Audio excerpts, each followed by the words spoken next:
So you and Scott Mann have co-written this script for the fall. Now, before we get into the details about how that come about, we're in the Cineworld at Empire Leicester Square, the World Cup of film premieres, and you're closing FrightFest with your movie. How does that feel? It feels amazing, feels great, and I feel honoured and proud and excited to see what everyone thinks. And I'm not sure how I feel about this being the final taste of FrightFest that everyone takes home with them, but I hope it tastes good.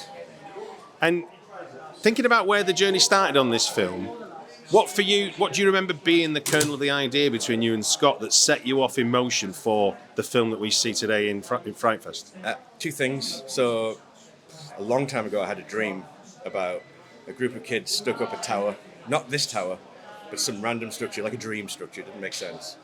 I talked to Scott about making a movie about heights or whatever, and we liked it. But it wasn't until we shot Final Score, which we shot in West Ham Stadium, and we were all on the roof of the stadium shooting the sequence, when somebody acknowledged how dangerous it was, like how high up we were. And there's a little hole in the stand, and we looked through the hole and we could see like a 300-foot drop to death.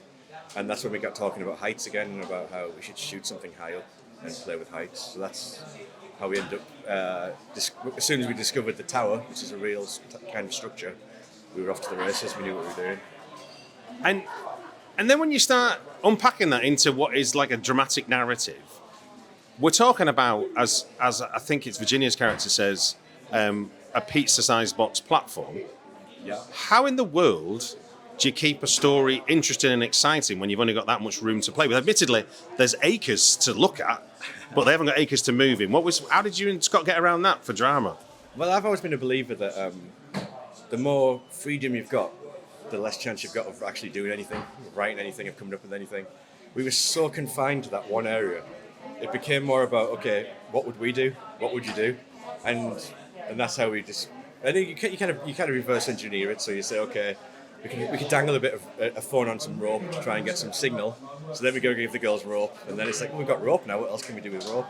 So and then we think about, well, I'd put my phone in a shoe, and I don't want to give spoilers away, but we basically spitballed what we would do if we were stuck in that situation, and we found that we had a lot of stuff to do. So yeah, we didn't fully. We always wanted to keep it entirely up there. We never fully believed we could until we got down to the page, and then we realised we could. Now, Scott told me that you had a bit of a kind of rig set up in his garden or yard that mapped out the exact proportions of this. How did that help? That helped a lot. So we were he literally built it. He built it out of plywood, size of the tower, and we both sat on it and figured out how would we sit down, stuff like that. What would we do? What's the first thing you do? And it helped greatly. Yeah, it was a genius idea, and I think it's still in his back garden. Now we are here on the brink of your premiere. What's a particular scene or sequence, without giving too much away, but you can tease it a little, that you're particularly looking forward to with the FrightFest audience? My favourite piece of the whole movie is bizarrely the climb, just the climb, because I'm scared of heights. Like I'm 6'2". I don't even like being this tall. I'm terrified of heights. So for me. So when you make a movie, the first thing you watch is the assembly edit, where you send it off to an editor and it comes back. And the rule is you normally are devastated, you normally cry, and you normally think you've made an awful movie. I think they call it the suicide cut, don't they? Suicide cut, yeah. The suicide cut for Fall was the first time I've watched a suicide cut, which is a great term, and I thought, we've got a movie here, because the climb just, I was anxious, I was sweaty palms, and I was like, oh my God, this is just the climb.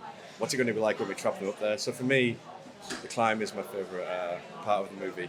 Yeah, because that climb, and just to be a bit geeky here about what's on the page versus what we see on the screen, was it saying like nuts fall free, nuts loose? Yeah, it was saying nuts fall free. It was saying all that kind of stuff. Every single detail we could think of to make it more nauseous for the audience. So the girls don't notice the nuts, but the nuts are falling off. And then it was like, okay, so we've got a cage section, but let's have a bit where they come out of the cage and there's wind and all that kind of stuff. So yeah, it's all on the page. Yeah. Well, look, thank you very much for joining us on FrightFest TV. Thank you very much. I hope you enjoy the movie.